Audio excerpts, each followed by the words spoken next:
concentre un discours sur un individu, c'est que l'individu est en danger. C'est clair.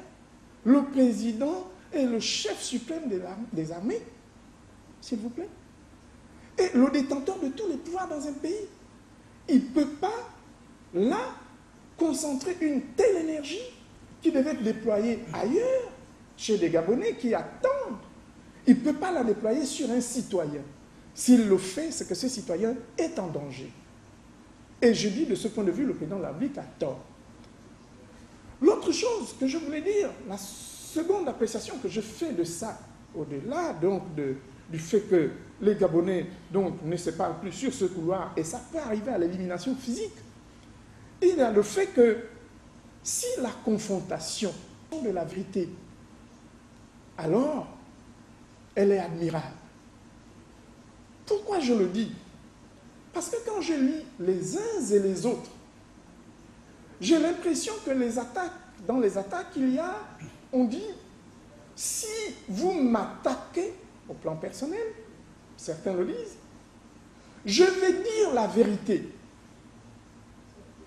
Ça veut dire que la vérité est manifestement quelque part et que ce qu'on nous sert jusqu'ici, ce n'est pas la vérité. C'est ça que ça signifie. Et que si, au plan personnel, je suis attaqué, je la sortirai. Mais les Gabonais, dans tout ça, ils sont pris pour qui? Et des noms de la farce. Ça veut donc dire que vous entretenez des secrets que les Gabonais n'ont pas besoin de connaître, et pourtant ce sont eux que vous prenez chaque fois à témoin. Et vous ne la sortirez éventuellement que si vous êtes personnellement attaqué. Parlez de qui, Monsieur le Président? Pardon? Vous parlez de qui? Je parle de tout le monde. Lisez les discours. Ils sont dans l'opposition, ils sont dans la majorité. Chacun risque d'attaquer si jamais on avance de telle façon.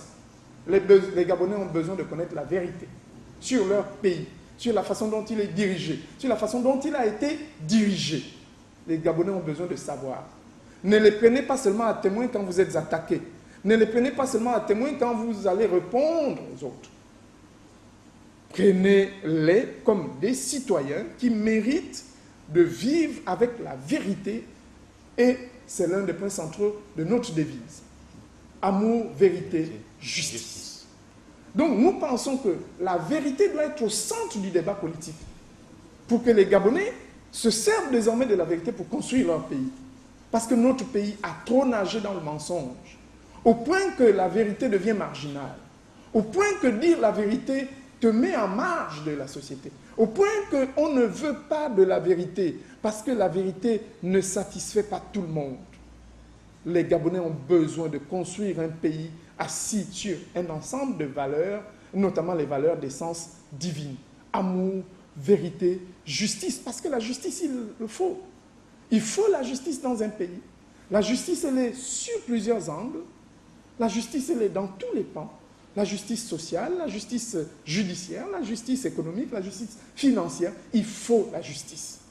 Et Ali Bongo, comme un autre président, ne peut réussir s'il ne prend pas comme poteau central de sa gestion la justice. Alors, la justice, vous parlez également, vous dites qu'il faut évidemment qu'il y ait une rupture et qu'éventuellement, il faut revoir les choses d'une certaine façon. Le Gabon doit être redessiné. Doit être redessiné, une nouvelle architecture, bien entendu. Monsieur le Président, on va sortir légèrement de ce cadre. La perche avait quand même été tendue par le chef de l'exécutif, M. Nkoulou, vous vous en souvenez, au point que la formation politique avec laquelle vous aviez signé, on va dire, vous aviez signé des accords au cours des élections de 2011, on s'en souvient. Je vais citer le PDS de Maître Ndao Rimbogo, lui d'ailleurs qui a répondu à cet appel lancé par le chef de l'exécutif. Pourquoi pas vous? Bon, franchement, la politique sociale du président de la République est pour moi partie intégrante de la politique du président de la République. Et je rejette, moi, la politique du président de la République. Je la rejette totalement.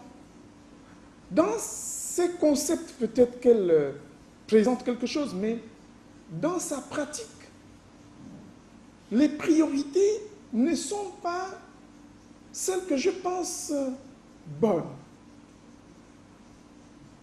Je reproche quoi, moi, au président actuel?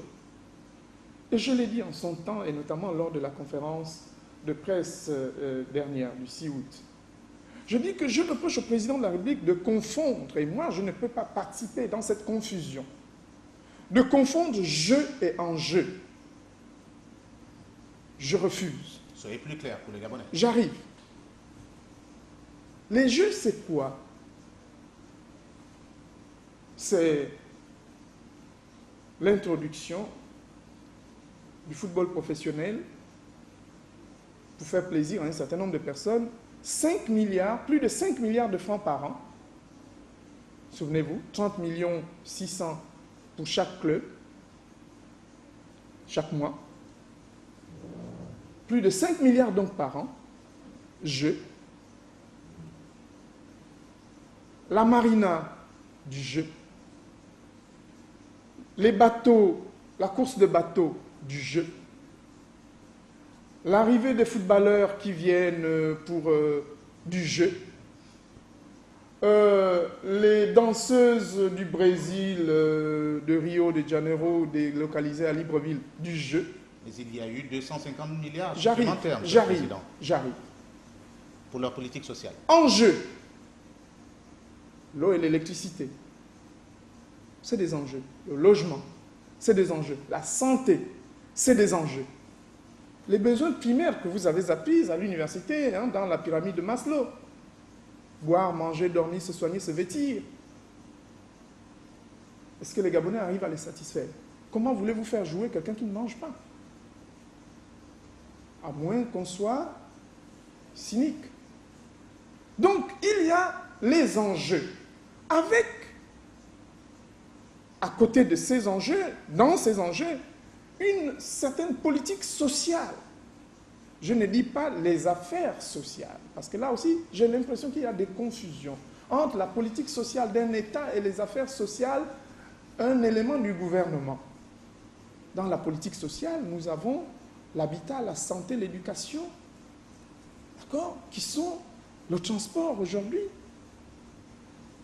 la lutte contre le grand banditisme, par exemple, l'insécurité, qui fait partie aujourd'hui des éléments sociaux à intégrer dans la politique sociale. Et je dis, il y a eu une confusion à ce niveau du président de la République et je lui reproche cela. Je lui reproche le fait que le président de la République, en voulant prendre, par exemple, la décision d'assainir les finances publiques, en vienne à créer des inégalités en profondeur. Regardez, le président de la République nous dit qu'ils amassent de l'argent et ne se partagent qu'entre eux. Ils sont 9 389, les fonds communs. Ces fonds communs mobilisés autour de 250 milliards. Je ne sais pas si c'est les mêmes dont vous parlez. 250 milliards, dont 100 milliards venaient de la parafiscalité qui prélève sur les commerçants et 150 milliards du budget de l'État. 250 milliards pour redistribuer. Au moment où on vous parle, là, aujourd'hui, où je vous parle, les critères d'éligibilité pour avoir droit à la PIP ne sont pas connus. Mais et pourtant, la performance. Et pourtant, la PIP, la prime d'incitation à la performance, et pourtant, dans le même temps, on connaît le nombre d'éligibles. Mais comment ont-ils fait pour savoir qu'aujourd'hui on est à 30 000? Puisque, quel que soit le ministre que vous interrogez aujourd'hui, il va vous dire, les critères sont à venir. Mais comment vous connaissez le nombre d'éligibles si les critères ne sont pas connus? Il y a un problème. Ça veut dire qu'il y a quelque part du flou. Et regardez l'injustice. Les primes sont désormais classifiées en types de ministères. On a classifié 3 types de ministères et il semblerait qu'il y ait même des ministères de production. Mais entre nous, la vocation de l'État n'est pas de produire. La vocation de l'État est une vocation de service. Tout ce qui est ministère public, ta vocation, service. La production appartient à l'entreprise. Ça veut dire que quand je vais collecter en tant qu'inspecteur des impôts de l'argent chez ceux qui produisent le pétrole, ce n'est pas moi qui produis le pétrole. Je collecte l'impôt chez eux. Je ne suis pas producteur. Et donc, il faut que ces genres de confusion, qu'on arrête avec ça. Mais pourquoi? Parce qu'on a envie, en dehors de la classification ordinaire, l'échelle de valeur verticale, qui est connue, B1, B2, A1, A2, etc., il y a une classification horizontale qu'on a mise. Des super ministères, des ministères moyens et des petits ministères. Ça veut donc dire que si vous êtes secrétaire général d'un petit ministère, vous n'avez pas le droit de toucher la même chose que quelqu'un qui est... Sinon, il ne serait pas au même niveau que le secrétaire général du ministère du budget. Il n'est pas... Voilà. Vous ne touchez pas du tout la même chose. Il touche 2, 3, 4, 5 fois plus que vous. Au nom de quoi? Quelquefois, vous êtes même au plan des diplômes. Au plan des diplômes, oui. Vous êtes peut-être même mieux placé que lui. Mais on l'a vu dans le récent gouvernement où un ministre de la République a fait don d'un véhicule à un autre ministre qui n'avait pas, qui venait de ministère. Voilà les absurdités qui ont plus tendance à créer entre agents publics des animosités. Et au lieu d'encourager, ça décourage. Il faut arrêter avec ça. Il y a une seule échelle de valeur, c'est l'échelle qui est verticale. Il faut y rester et rétribuer en fonction de cette échelle. Et qu'est-ce que nous disons?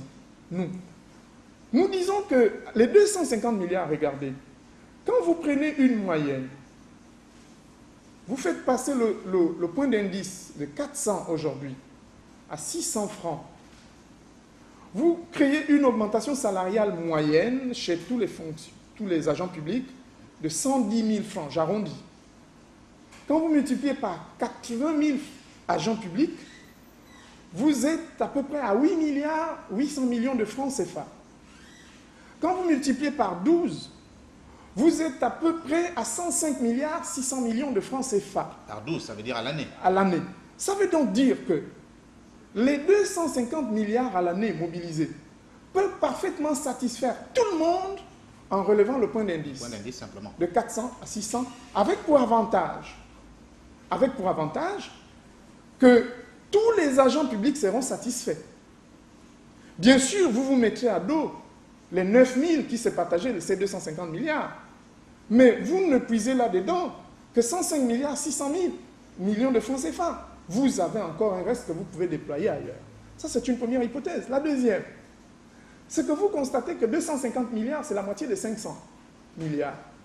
500 milliards, c'est quoi exactement? C'est la masse salariale annuelle dépensée pour payer tous les agents publics. J'arrondis les chiffres pour ne pas vous perdre dans les détails. 500 milliards de masse salariale. 250 milliards, c'est la moitié. Ça veut donc dire que si je prends ces 250 milliards, je les verse dans le couloir du salaire, les salaires augmentent de 50%. Regardez la répercussion. De 50%, je peux faire augmenter les salaires des gens de 50%. Et améliorer les conditions de... Et ainsi, bien sûr, améliorer les conditions de vie, on aura procédé à la relance de notre économie par le biais de la consommation. Absolument. Il va de soi que si vous êtes satisfait, évidemment, vos enfants le sont. Et tous ceux qui sont avec vous, parce que chaque Gabonais qui travaille, souvenez-vous, gère en moyenne 10 avec lui, 10 autres Gabonais. Est-ce que cette façon de faire traduit de ce manque de volonté politique? Je dis que les gens manquent, au-delà de volonté, il y a un problème de priorité. Moi, je n'ai pas l'impression que les priorités des uns sont forcément celles des autres. Mais un pays doit avoir des priorités. Et je dis qu'il y a des gens qui, dans le monde, ont réfléchi pour nous avant. Je vous parlais d'Abraham Maslow et sa pyramide. Les besoins primaires, ils sont connus. Mais monsieur, quand vous avez couru, vous êtes essoufflé, on vous a poursuivi, la première chose dont vous avez besoin, c'est de boire. Boire dont je parle, c'est de l'eau. De l'eau, absolument. Donc l'eau et l'électricité, vous avez besoin de boire. C'est après avoir bu que vous vous demandez, mais qu'est-ce que je vais manger? Quand vous avez mangé, vous vous dites, mais je vais dormir où? Voilà, c'est un ordre de priorité. Ça veut dire que si j'ai une seule chose à vous donner, entre tout ça, je vous donnerai d'abord de l'eau. C'est ça que ça signifie. Donc, je pense que le président de la République et ses collaborateurs ont besoin de ne pas confondre les choses utiles, d'accord, aux choses nécessaires. Parce que tout peut être utile dans la vie. Mais attention, mais tout n'est pas forcément nécessaire. Et les choses nécessaires ne sont pas forcément importantes. Les choses importantes ne sont pas forcément prioritaires. Donc, il faut faire la différence entre l'utile, l'important, le nécessaire, le prioritaire. Et c'est l'ordre de priorité qui prime. En mathématiques, que j'enseigne, il y a un domaine qui est en réalité un outil d'aide à la décision, hein, la recherche opérationnelle. Et à l'intérieur de la recherche opérationnelle, il y a une matière que nous enseignons aux enfants. Il y a un domaine que nous enseignons aux enfants, c'est l'ordonnancement. Dans l'ordonnancement, on vous apprend dans 100 tâches possibles à donner un ordre de priorité de ces 100 tâches. Laquelle vient avant une autre. C'est important. Et vous voyez que l'ordonnancement est utilisé dans tous les domaines de la vie. Lorsque vous construisez un bâtiment, il va de soi que vous ne mettrez pas la peinture avant d'avoir posé les briques. Avant d'avoir crépi. Par exemple. Il faut poser les briques. Après poser les briques, vous ne venez pas directement mettre la peinture. Vous devez crépir. Vous ne mettez pas la peinture. Ensuite, vous venez crépir. Ce serait... Je suis sûr que ce matin, vous avez appliqué ça. En partant de vous, je vous vois très bien habillé. Vous êtes tous beaux. Et je suis sûr que vous n'avez pas porté vos chaussures avant de vous laver. Pas du tout. Vous avez dû aller à la douche. Et ensuite, dans l'ordre des choses, vous avez porté vos chaussures, puis votre costume, etc. Votre costume et vos chaussures, ainsi de suite. Voilà. Donc, ce que je reproche, c'est tout cela. C'est pour cela que je ne peux pas, moi, me retrouver dans une chose sans contenu. Le pacte social fait partie de la politique du chef de l'État. Et dans un pays normal, que le gouvernement gouverne et l'opposition s'oppose. Pourquoi absolument entraîner les gens dans un capharnaüm inexplicable? Pour aller chercher quoi? Voilà. Monsieur le Président, on prendrait peut-être des semaines, des mois pour en parler, mais le temps qui nous est imparti tire progressivement à sa fin et le téléspectateur qui devait venir vous poser des questions a laissé une question. Où se situe aujourd'hui l'ARENA, le président Richard Mulumba Mombo, en ce moment? Vous êtes parti de l'UFC, vous n'avez pas signé l'adhésion au front de l'alternance de l'opposition au Gabon. Où se situe aujourd'hui l'ARENA et son président? Non, l'ARENA, en même temps qu'il prône l'unité de l'opposition, notamment pour l'élection présidentielle de 2016, l'ARENA est pour l'instant n'est pas dans un regroupement politique. Pour l'instant, nous sommes ARENA. Mais ça n'empêche pas de développer des relations avec les autres partis politiques de l'opposition. Mais nous avons pensé que, quelquefois, s'enfermer dans certains regroupements nous oblige à endosser ou à emporter avec nous, c'est selon, des responsabilités qui quelquefois n'en valent pas. Donc, nous pensons, et souvenez-vous, quand nous avons annoncé le 22 mars, à la conférence de presse du 22 mars, notre sortie de l'UFC, nous disions que nous voulons seuls endosser la responsabilité de notre ton. Voilà. Nous ne voulons pas que d'autres assument à notre place par effet de répercussion. Et nous ne voulons pas non plus nous priver de notre liberté de ton parce qu'il faut faire plaisir à des amis. Liberté de ton, un ton dur quand même. Liberté de un ton Un ton dur. Ah, puisque nous sommes arrivés au terme de cet entretien. Déjà peut-être votre conclusion. Déjà, malheureusement. Malheureusement, Monsieur le Président. Votre conclusion. Vous adressez-la directement aux Gabonais. Très bien. Je voudrais dire aux Gabonais que l'espoir n'est pas perdu. Moi, je suis persuadé, le jour que je perds cet espoir, d'ailleurs, j'arrête la politique, l'espoir n'est pas perdu. Le Gabon va inéluctablement aller vers le changement profond qui est le sien. Les hommes ne sont pas obligés de contrôler ça. Et d'ailleurs, beaucoup ne contrôleront pas les choses. Les choses viendront comme elles viendront et dépasseront beaucoup des hommes. C'est pour ça que je conseille au pouvoir en place de savoir gérer les hommes en mettant en priorité les besoins du peuple gabonais.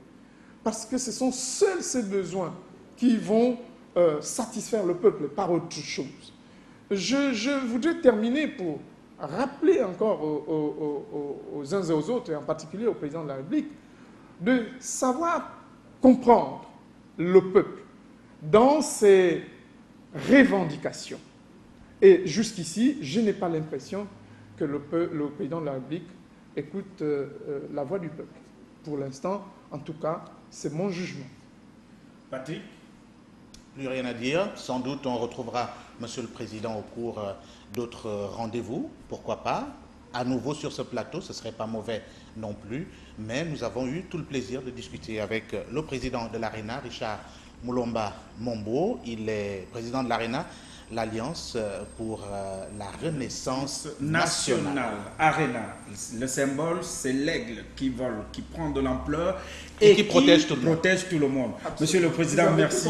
Monsieur le Président, merci d'avoir accepté notre invitation. Peut-être, on ne sait jamais. Un de ces jours, lorsque nous ne serons plus des journalistes. Mesdames, Messieurs, merci d'avoir été fidèles à ce deuxième rendez-vous de Face à nous. De la semaine prochaine, on sera également face à un autre leader politique ou leader d'opinion tout court. Mais pour l'heure, merci d'avoir été fidèles. Restez fidèles parce que le meilleur est à venir d'ici là. Bonne nuit à tous.